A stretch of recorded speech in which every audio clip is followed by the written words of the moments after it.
देखिए आज का टॉपिक है अपना झिल्लियाँ। झिल्लियाँ क्या होती हैं देखते हैं। ठोस या द्रव की वह पतली परत जो झिल्ली कहते हैं।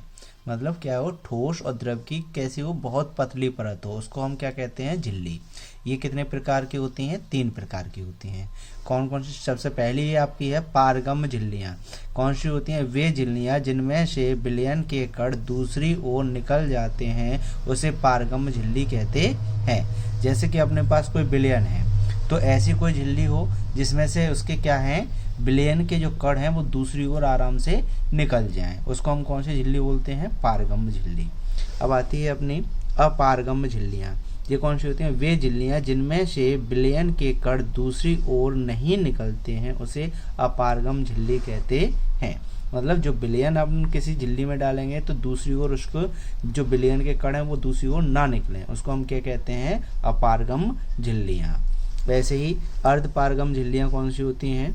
वे झिल्लियाँ जिनमें से विलायक के कण दूसरी ओर निकल जाते हैं तथा विलय के कण नहीं निकलते हैं, उसे अर्धपारगम झिल्ली कहते हैं। मतलब ऐसी कौन सी झिल्ली है जिनमें से जैसे विलयन है, विलयन में 2 चीज़ें होती हैं, विलय और विलायक। इस जिसमें से विलायक के कण तो दूसरी ओर निकल जाएं पर जो विलय के कण हों वो दूसरी ओर ना निकलें, तो ऐसी झिल्लियाँ कौन सी होती हैं, आपकी अर्धपारगम झिल्ली होती हैं। ठीक है। अब इसके बाद अगला टॉपिक आता है अपना विसरण।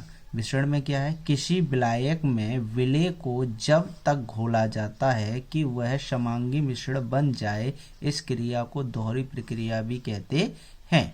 मतलब हम कोई विलायक है, इसमें हम विलय कोई चीज़ घोल रहे हैं तो उसको हम बार बार क्या करते रहें, घोलते रहें, जब तक कि क्या नहीं बन जाए, हमारा समांगी मिश्रण न बन जाए। इसलिए हम इस क्रिया को कौन सी क्रिया भी बोल देते हैं, हम दोहरी क्रिया भी बोल देते हैं।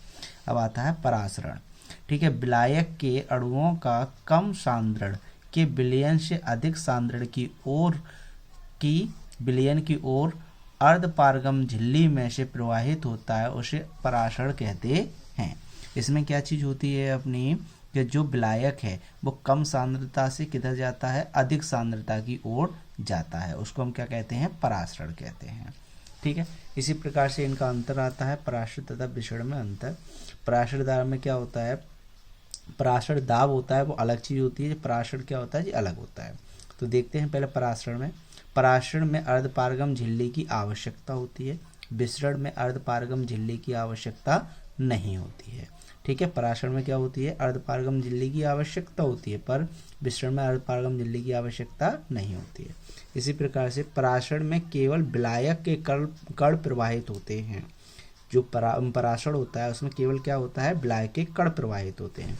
यहाँ विसरण में क्या होता है, विसरण में विलायक और विलय दोनों के कण विपरीत दिशा में प्रवाहित होते हैं। इसमें क्या था, विलायक के ही कण प्रवाहित हो रहे थे, इसमें विलायक और विलय के कण दोनों ही प्रवाहित होते हैं, वो भी कैसी दिशा में, विपरीत दिशा में। इसी प्रकार से आता है परासरण में विलायक के कण कम सांद्र से अधिक सांद्रता की ओर प्रवाहित होते हैं। ठीक है। जो परासरण में क्या होता है कि अधिक कम सांद्रता से किधर की तरफ होते हैं, अधिक सांद्रण की ओर प्रवाहित होते हैं। अब विसरण में देख लेते हैं। विसरण में कण अधिक सांद्रण से कम सांद्रण की ओर प्रवाहित होते हैं। इसमें अधिक से कम की ओर होते हैं, इसमें कम से अधिक की ओर होते हैं। ओके।